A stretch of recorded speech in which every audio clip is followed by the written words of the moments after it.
Vea esta tarde en 11 Noticias Meridiano. En medio de los escándalos en el sistema educativo del país, alumnos de una escuela en la capital siguen recibiendo clases sentados en el suelo. 60 cirugías se han cancelado este día debido al paro de labores que mantienen los técnicos, instrumentistas y médicos internos en el hospital escuela. De continuar esta situación, de 300 a 400 cirugías podrían cancelarse esta semana. Una gasolinera de la capital será sancionada debido a la no aplicación de la ley de los 60 grados. Entérese de los acuerdos alcanzados por el presidente de la República, Porfirio Lobo Sosa, en la Cumbre de las Américas, realizada el fin de semana en Cartagena de Indias, Colombia. Estas y otras informaciones a continuación en 11 Noticias Meridiano. Bien, iniciamos este espacio informativo haciendo un contacto vía telefónico, pues a través de nuestro compañero Raúl Morazán, que nos tiene todos los detalles en torno a los acuerdos en que se llegó en la Cumbre de las Américas, en la que el presidente hondureño Porfirio Lobo Sosa estuvo presente. Muy buenas tardes, Raúl, adelante con tu informe. Alvin, en este instante el presidente de la República, Porfirio Lobo Sosa, da a conocer un informe de esta cumbre, la sexta Cumbre de las Américas, realizada en Cartagena de Indias, en el país suramericano de Colombia. Escuchamos de inmediato al presidente de la República, ya que está dando su informe y lo hace a través de la televisión nacional de Honduras. De inmediato escuchamos entonces al presidente de la República, Porfirio Lobo Sosa. Organizada transnacional. Esos eran los ejes temáticos propuestos para discusión en la cumbre. Lógicamente, cada presidente, jefe o jefa o presidenta o jefe de Estado de delegación o primer ministro, pues en torno a estos temas hacía su ponencia en el pleno de la cumbre. La sesión plenaria de la cumbre fue el día sábado, que se inició y concluyó con las últimas participaciones el día domingo por la mañana. Después de la reunión plenaria, hubo una reunión solo de presidentes, presidentas y primeros ministros, o en su defecto, algunos países pues no pudo ir el presidente o la presidenta y tenían su delegación, ahí estaban representados.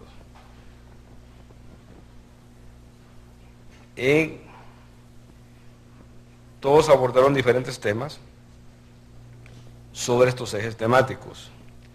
La reunión, que fue solo de presidentes, o sea, ahí sin ninguno más que el presidente o el viceprimer ministro, como el caso de Belice, que no fue el primer ministro. Otros casos, como que tampoco fue el presidente, pues también estaba ahí, o el ministro de Relaciones, pero en realidad la mayoría, casi todos éramos presidentes o presidentas, o sea, todos estábamos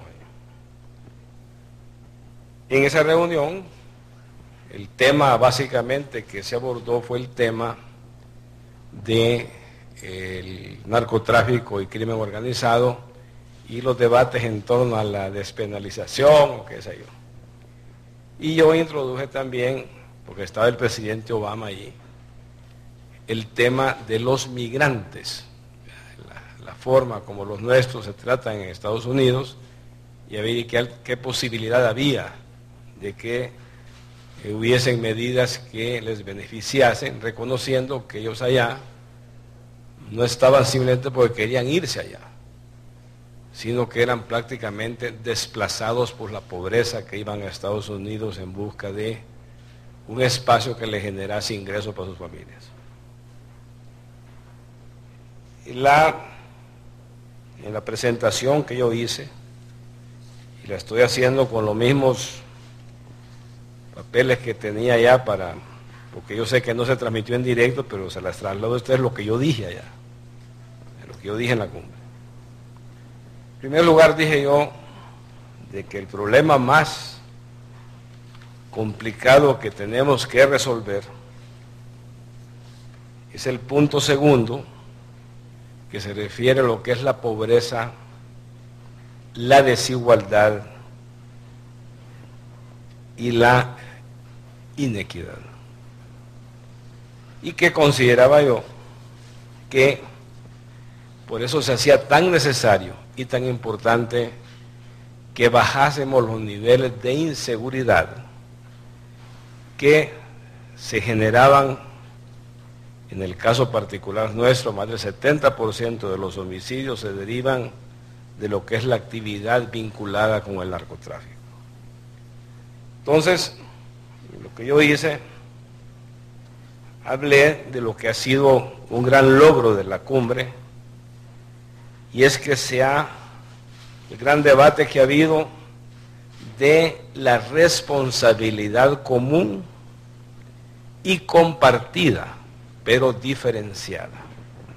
Es decir, en lo que está sucediendo en la región, tiene gran responsabilidad el que consume, el que demanda, que en este caso pues se refiere a Estados Unidos, y lógicamente también viene la responsabilidad compartida del que la produce, que en este caso en gran parte es pues el caso de la hermana República de Colombia. Entonces, es aceptado por todos, y el presidente Obama así lo expresó, de ver cómo juntos,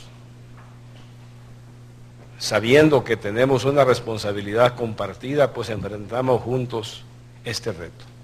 O sea, que nadie alega más que no sea responsabilidad compartida, lógicamente con las diferencias que nos caracterizan, pero tiene que ser diferenciada, tanto en el aporte a las soluciones, pero que cada quien debe asumir su responsabilidad de acuerdo a lo que significaba esto. Entonces, para mí, lo que yo decía es que pretender combatir la pobreza con los altos niveles de inseguridad que hay en la región es muy difícil, porque recordemos que si no hay seguridad, no hay inversión, y si no hay inversión, no hay empleo. Entonces, es un círculo del cual tenemos que salir nosotros, y no es que sea sinónimo pobreza con inseguridad, pero simplemente el marco en que se desenvuelve una gran mayoría de la población nuestra es un medio muy difícil de poder pretender. El presidente Obama lo decía, la mejor forma de lograr yo combatir el tema de la droga es generando empleos, generando oportunidades, porque si no es un tema muy complicado, y si no hay inseguridad, lamentablemente no hay desarrollo económico, no hay prosperidad. Todo el enfoque, aunque es responsabilidad común y compartido, pero diferenciado, es que tiene que ser un enfoque integral y equilibrado, y con respeto a los derechos humanos, a la legislación interna y al derecho internacional. Entonces, parte de la oración que ha conocido el presidente de la República, Porfirio Lobo Sosa, en ese informe, después de haber participado en Cartagena de Indias, en la cumbre de las Américas, precisamente desarrollada sábado, domingo de este fin de semana que recién ha terminado. En las próximas emisiones de Once Noticias estaremos dando a conocer más detalles de estas importantes declaraciones del gobernante de todos los hondureños, Porfirio Lobo Sosa. En el momento, ahora contigo al estudio. Buenas tardes. Buenas tardes, Raúl, gracias por ese informe desde Casa Presidencial. Pues en la tarde le tendremos más detalles sobre el desarrollo de esta importante cumbre de las Américas en la que estuvo presente el presidente hondureño Porfirio Lobo Sosa. Tirsa. Por el momento vamos a continuar con más informaciones, haciendo un contacto en directo con nuestro compañero René Amaya. Él se encuentra en el Congreso Nacional y nos da a conocer toda la información que se desprende a esta hora de la tarde desde el Palacio Legislativo. Adelante, René, buenas tardes. Buenas tardes, compañeros. Efectivamente, en este momento se está llevando a cabo también otra conferencia de prensa aquí en el Congreso Nacional, en las inmediaciones del sitio donde se realiza la sesión, en la parte de las afueras. La conferencia de prensa está siendo brindada por la presidenta en funciones, Lena Gutiérrez, Rigoberto Chan Castillo como secretario del Congreso Nacional, don Rolando Dubón Bueso y don Germán Leicelar. ¿Cuál es el tema? Pues tiene que ver con los últimos cuestionamientos que se le ha hecho a las reformas al Código Penal, el artículo 49 y 61 del Código Penal, porque se ha dicho en las últimas horas de que se ha venido, con estas reformas que fueron aprobadas, se ha venido a favorecer a algunos empresarios, específicamente a una familia que ha estado en conflicto.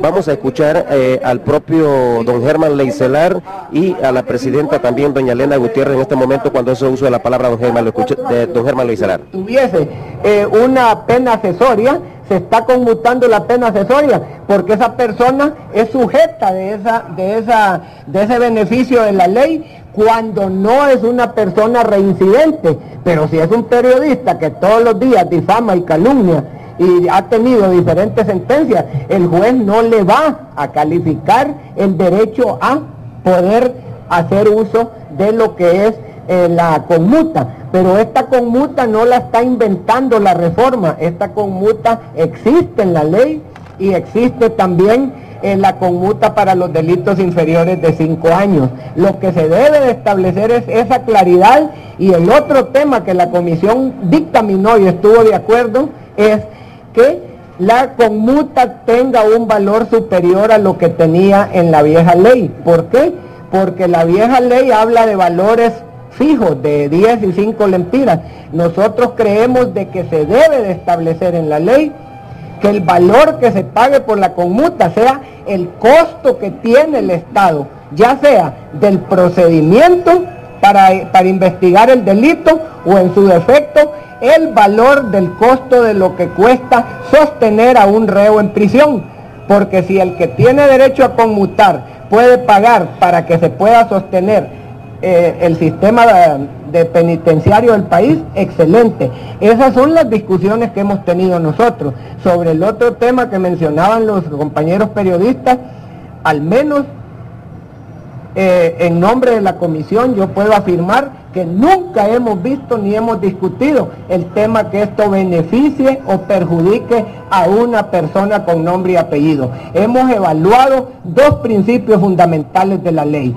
Uno es que lo accesorio sigue a lo principal y que las penas deben de ser sancionadas con proporcionalidad. Y si la ley determina que la pena principal es conmutable, por lógica nos dice lo jurídico que lo accesorio también es conmutable. Ahora, no queremos que sean conmutables determinados delitos, digámoslo en el Pleno, pongamos esos delitos y excluyámoslos no de esta reforma, sino de esa protección que ya tienen en el Código Penal actualmente muchos delitos, en donde un juez puede condonar a 6 años y condena a 4, y automáticamente esa persona tiene el derecho a la conmuta, no por esta reforma, sino porque ya existe en la ley. Si queremos endurecer esas cosas, hay que endurecerlas, pero tampoco debemos de endurecer perjudicando a las mayorías, cuando las mayorías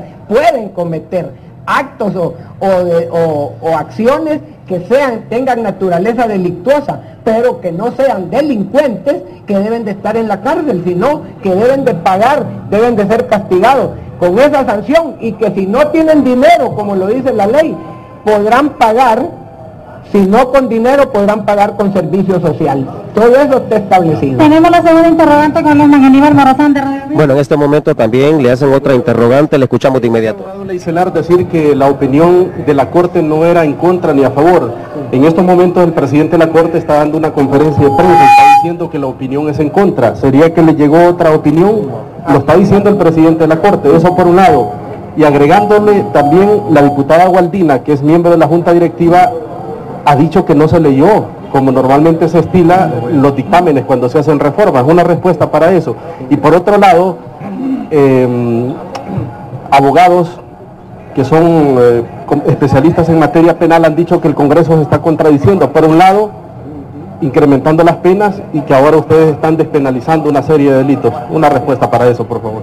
Bueno, primero la otra parte que es responsabilidad administrativa y en la otra parte sí nosotros podemos opinar. Sí, en relación al dictamen emitido por la Honorable Corte Suprema de Justicia, ustedes pueden ver que el mismo ingresó en el mes de agosto del año 2010 y que nosotros lo turnamos a la comisión de dictamen a efecto de que sea la comisión de dictamen que lo tome en consideración. Recordemos algo muy importante, la Constitución de la República en el artículo 219 es bien clara en el sentido de que cuando un proyecto de ley no provenga de la Corte Suprema de Justicia, se deberá de solicitar la opinión de la misma. Pero recordemos de que el hecho de que la Corte Suprema de Justicia haya opinado o pueda estar a favor en cierto aspecto o en contra en otra cuestión, no significa que este dictamen es vinculante.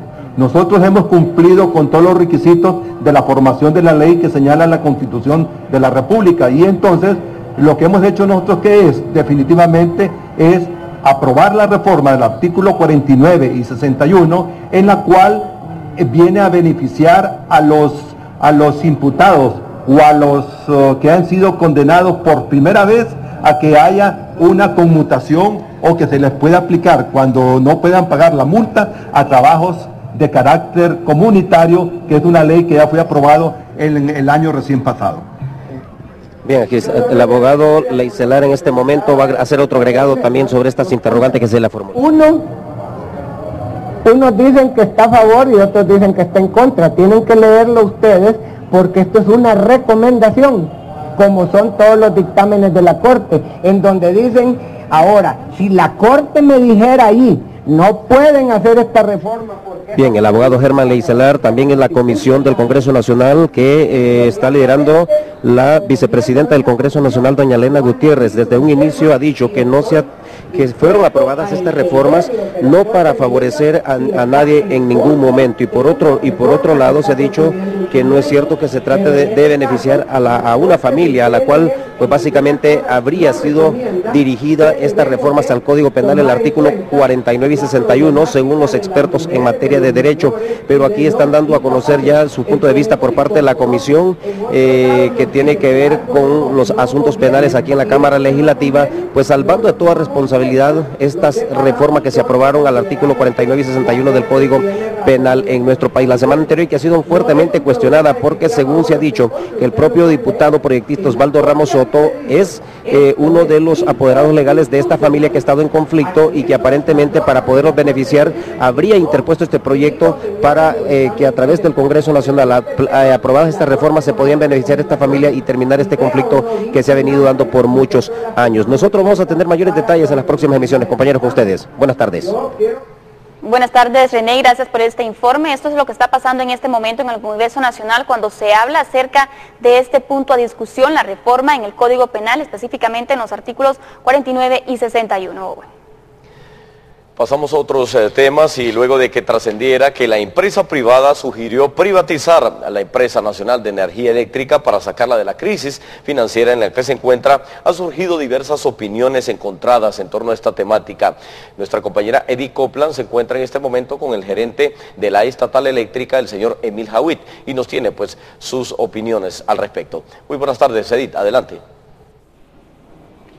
Gracias, compañeros. En compañía del gerente de la Empresa Nacional de Energía Eléctrica. Y bueno, la empresa privada ya ha dado una propuesta o dará una propuesta oficial esta semana a las autoridades del ENE para privatizar, han manifestado esta estatal. ¿Cuál es su opinión en torno a esta propuesta, don Emil? No, yo creo que eso no cabe dentro del ámbito de la ENE. Lo que sí cabe son las leyes nuevas que el gobierno del presidente Lobo ha implementado, como las asociaciones públicas privadas, que esas ya existen dentro de la empresa y están funcionando, y todo lo demás que hemos hecho con los contratos de energía, tantos térmicos, que fueron contratos muy viejos, como los contratos nuevos de energía renovable, y eso es lo que cabe. Eso de privatizar, eso no está en el vocabulario del gobierno en este momento. Yo creo que ahí lo que hubo tal vez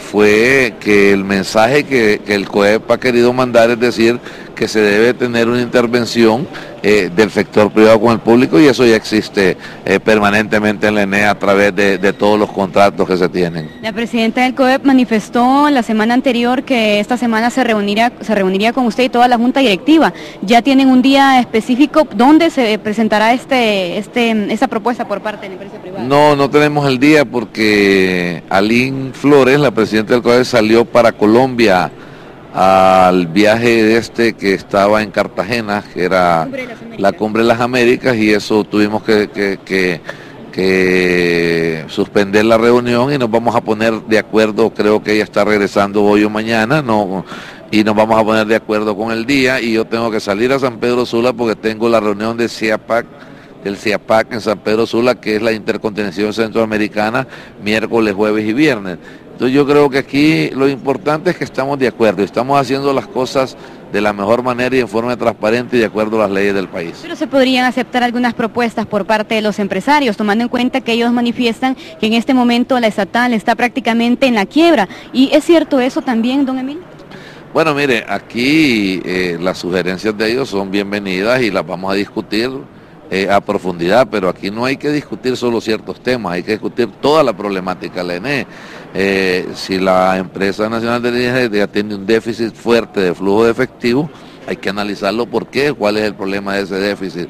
El mismo sector privado es el que está 100% involucrado en todas las operaciones de la ENE, entonces hay que buena oportunidad que nos sentemos con el sector privado, que son parte y son parte fundamental del desarrollo económico y de todos los intercambios comerciales a diario que tiene la ENE. Gracias, don Emil Hawit. Él es el gerente de la Empresa Nacional de Energía Eléctrica. Con este contacto, compañeros, regreso con ustedes. Buenas tardes, Edith, gracias por este informe. Vamos a pasar a otros temas, a hacer un contacto en directo con nuestro compañero Víctor Valladares. Él nos da a conocer que pese a los grandes esfuerzos que se quieren poner en práctica para mejorar el sistema educativo, continúa la precariedad, ya que muchos alumnos continúan recibiendo clases hasta en el suelo. Veamos, adelante. Muchas gracias, compañeros en los estudios televidentes de 11 Noticias. Esta es la realidad de nuestro país, la educación pública. Así se forman los niños y jóvenes en los centros educativos públicos. Me acompaña en estos momentos el director de la escuela, Juan Ramón Molina, ubicada aquí en la capital de la República. ¿Su nombre es, profesor? Mi nombre es Alcides Reyes, soy subdirector de este centro educativo, me toca en la jornada de la mañana. Por la mañana está la señora directora, la licenciada Reina Yanet Galo, y bueno, siempre con los problemas de siempre, ¿va? Alumnos sentados en el suelo. Vino por parte de la vicepresidenta del Congreso Nacional con un mobiliario de la Penitenciaría Central, en el cual un mobiliario completamente malo porque fueron reciclados con parte de la Universidad Nacional Autónoma de Honduras. Entonces, como puede observar usted, todavía tenemos alumnos sentados en el suelo, estos son los 3 quintos que tenemos acá. Puede ver alumnos de quinto grado escribiendo completamente en el suelo. Es lastimoso, profesor, porque ya los niños están a punto de egresar de su primaria y que se estén formando de esta manera. Sí, porque la verdad que no recibe una educación adecuada. Esto es antipedagógico, que nuestros alumnos estén recibiendo, como se llama, clase en pleno piso a esta altura, y recuerde que mencionaron una ley, aprobaron una nueva ley fundamental de educación, en lo cual hasta el momento no se ha cumplido. Ojalá que con el nuevo ministro el licenciado Marlon Escoto se cumpla esa nueva ley de educación. ¿Cuál sería el llamado que le haría usted a las autoridades, profesor? Bueno, para mí todo el tiempo he dicho que las autoridades deben de visitar más seguido, frecuentemente, los centros educativos para que se den cuenta de la realidad en sí que se vive en los centros educativos en nuestro país. Hablamos aquí de nuestro centro de educación básica, Juan Ramón Molina, de 1º a 9º grado, pero si nosotros miráramos también a nivel nacional, es un problema no solo de una colonia, es un problema a nivel nacional. Así que yo le pido al gobierno, a las autoridades, que visiten los centros educativos para que se den cuenta de las necesidades que nosotros tenemos. Y en plena capital de la República. Y en plena capital de la República, no digamos tierra adentro. ¿Cómo será tierra adentro? Pueden imaginar que he visto reportajes de la Mosquitia, alumnos que llevan su silla de su hogar y vuelven a regresar con esa silla. No es posible que nuestra educación marche de esta manera. Triste, es triste para nosotros como docentes, como le vuelvo a repetir, hay un refrán bien claro que dice que solo la cuchara sabe más de la olla. Y en ese caso somos nosotros los maestros que sabemos ese problema, que lo vivimos a diario. Muchas gracias, profesor. Esto es lo que pasa en este centro de educación básica, aquí en la capital de la República, donde, como ustedes han visto en las imágenes, así reciben sus clases. Los niños, ellos pues tienen la dicha de tener un techo, pero no tienen una silla donde sentarse. Y si algunos de ellos tienen sillas, están en pésimas condiciones, son condiciones antipedagógicas. Compañeros, regreso con ustedes al set principal.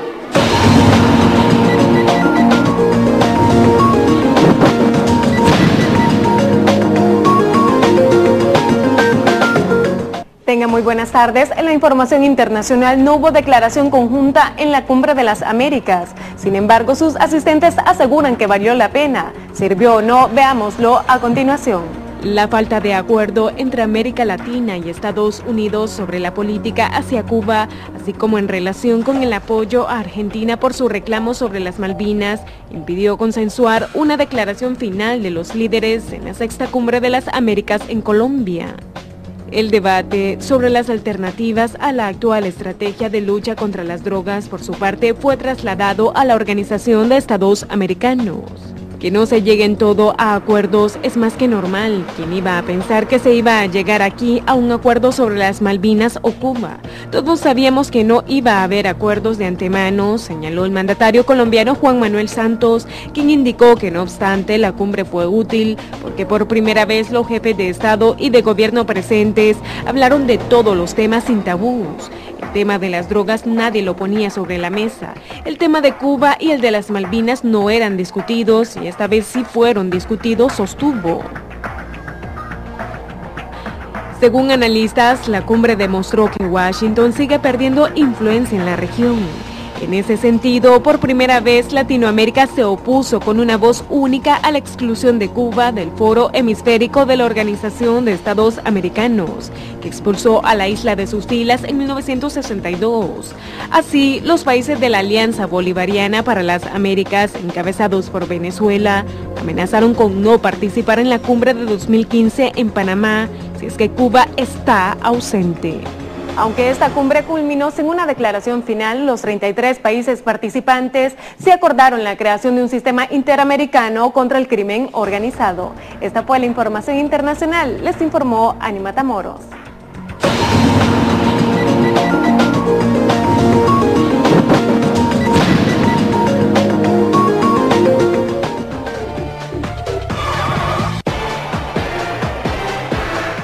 Vamos a retomar las informaciones en el ámbito nacional. Al menos 60 cirugías se han suspendido este día en el Hospital Escuela debido a la suspensión de labores que mantienen los técnicos instrumentistas y los médicos internistas.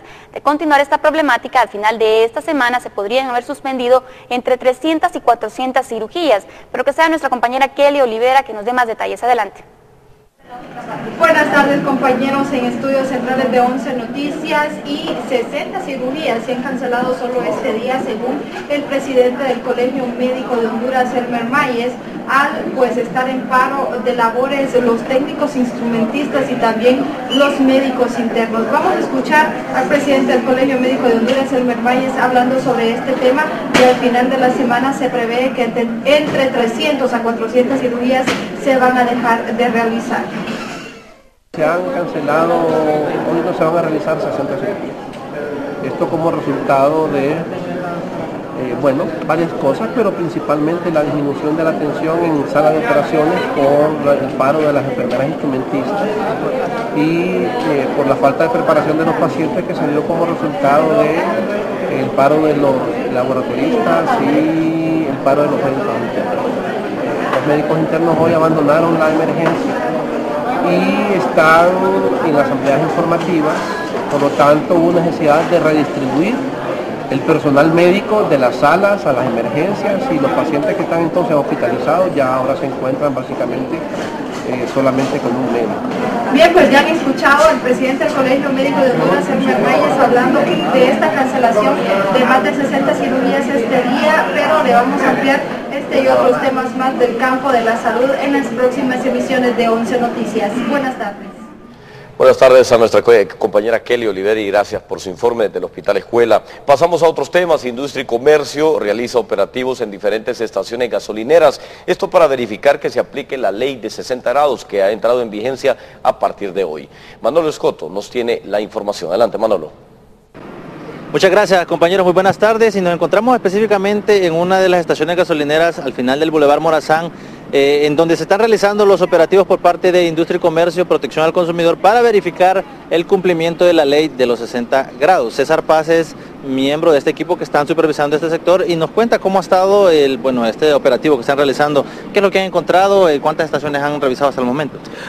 Bueno, buenos días. Empezamos lo que es de las 6 de la mañana, por orden de nuestro ministro de la Secretaría de Industria y Comercio, a verificar el cumplimiento, ¿verdad?, del decreto de la rebaja en el precio de los combustibles. Bueno, hasta el momento, lo que es mi grupo, ¿verdad?, hemos realizado ya 8 gasolineras que se ha encontrado que se ha estado cumpliendo. Ya que venimos a esta hora, se verifica que desde las 6 de la mañana hayan cumplido con cambiar el precio correcto.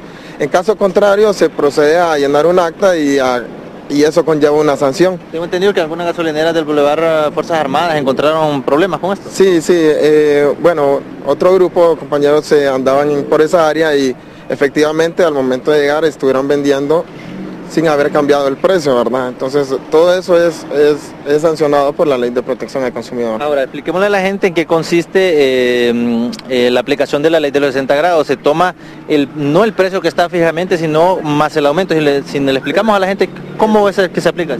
Ok, bueno, tenemos un precio real, ¿verdad? Tenemos un precio real al cual se le suma la variación internacional. Por ejemplo, el caso de la gasolina, 100.10 estaba, digamos, lo que es la gasolina super, teníamos un precio real de 100.59, a eso con la variación, ¿verdad?, internacional, sumaba 0.35 y después a eso, que son 100.94, a eso se le aplica la rebaja de la ley de los 60 grados y nos da un valor de 99.31 que es para venta al consumidor. Solo el diésel entonces sí se le aplicó la doble rebaja porque bajó a nivel internacional. Exacto, lo que es el diésel, tuvo una baja a precio internacional y más la baja de los 60 grados, entonces nos dio un doble rebaja. Exacto. ¿Van a seguir en estas acciones todo el día? Seguiremos hasta que se realicen todas las gasolineras e incluso cada semana que esté cambiando el precio se va a estar verificando de que se le dé el precio correcto al consumidor. Perfecto. César Paz, él es miembro de Protección al Consumidor, verificando que se cumpla la ley de los 60 grados en las diferentes estaciones gasolineras. Y para explicarle al pueblo hondureño no es del precio real que está, sino que se le suma el precio, la subida del precio internacional y después se aplica la ley de los 60 grados para aclararle un poco a las personas. Este es mi informe, compañero, yo regreso con ustedes. Muy buenas tardes. Buenas tardes, Manolo, y aparentemente en la zona norte del país no se está cumpliendo con la aplicación de la ley de los 60 grados. Judith Reyes nos informa, adelante. Buenas tardes, se están realizando fuertes operativos por parte de Industria y Comercio. Me encuentro con Jorge Beltrán, si nos explica esto para darle cumplimiento a la ley. Correcto, desde ahora estamos verificando que los establecimientos hayan hayan cambiado en sus bombas los nuevos precios ya con la rebaja de la ley de los 60 grados. ¿De cuánto sería? Bueno, para la gasolina super la rebaja es de 1.60, en la regular 1.47, en el querosén de 77, en el diésel 93 centavos. Hay muchas personas que se quejan que es muy bajo esta rebaja.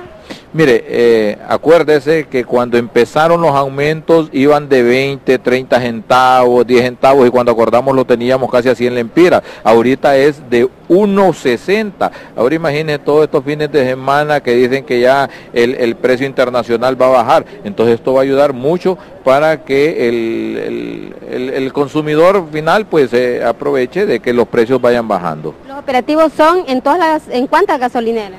No, queremos por lo menos este día salir con todas las que están dentro del segundo anillo de circunvalación y también así como estamos cubriendo Progreso, Tela y Ceiba.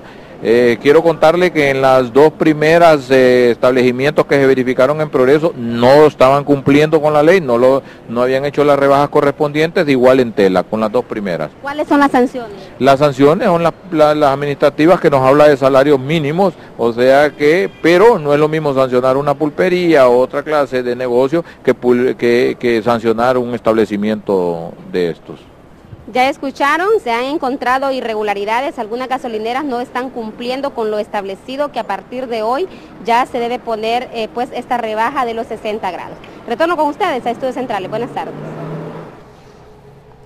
Bien, queremos dar a conocer que una gasolinera que queda ubicada en el Boulevard Fuerzas Armadas de Honduras, al parecer, será sancionada porque no está cumpliendo con esta ley de los 60 grados. Y como consumidores tenemos que proteger nuestro bolsillo y denunciar ante la Dirección de Protección al Consumidor de la Secretaría de Industria y Comercio, pues cualquier gasolinera que en este momento no esté cumpliendo con dicha rebaja. Ya aclararon que la rebaja se toma en cuenta a sabiendas de que esta semana ha habido un aumento, entonces se le pone el aumento al precio anterior de la gasolina y después se hace la rebaja correspondiente de la ley de los 60 grados.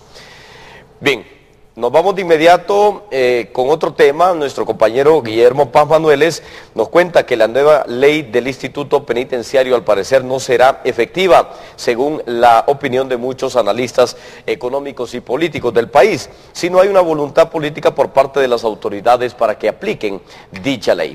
Nuestro compañero Paz Manueles nos tiene más información con el analista Jorge Illescas. Adelante, Guillermo.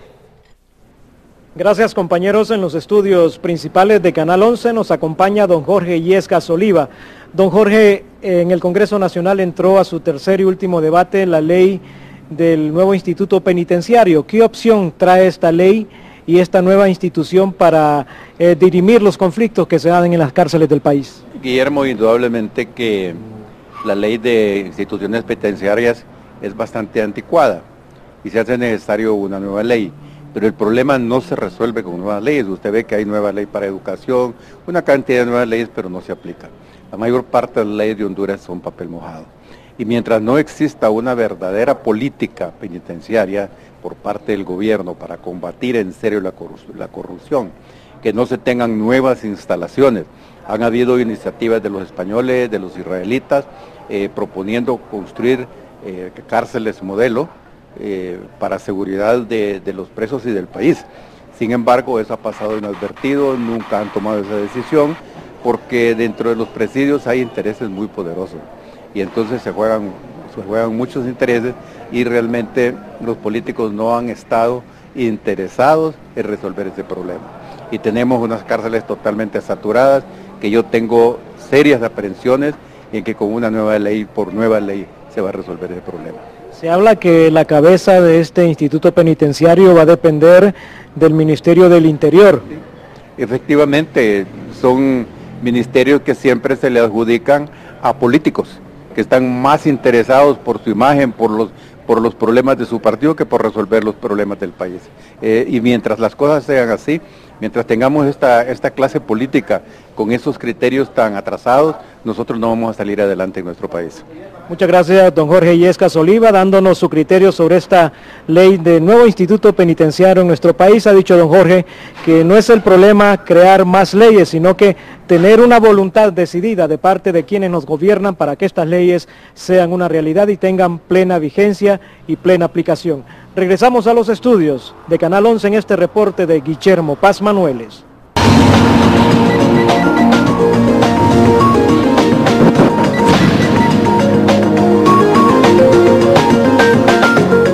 El Salvador, azotado por una ola de violencia entre pandillas y el crimen organizado, registró el sábado el primer día sin que se reportaran homicidios en casi 3 años de gobierno de Mauricio Funes. Esto ocurre luego de que las maras anunciaran en marzo un pacto avalado por la Iglesia Católica para reducir los alarmantes niveles de crimen en el país de cerca de 6 millones de habitantes y donde se registran hasta 18 homicidios diarios. El Papa Benedicto XVI cumple este lunes 85 años para convertirse en el Papa más longevo de la historia de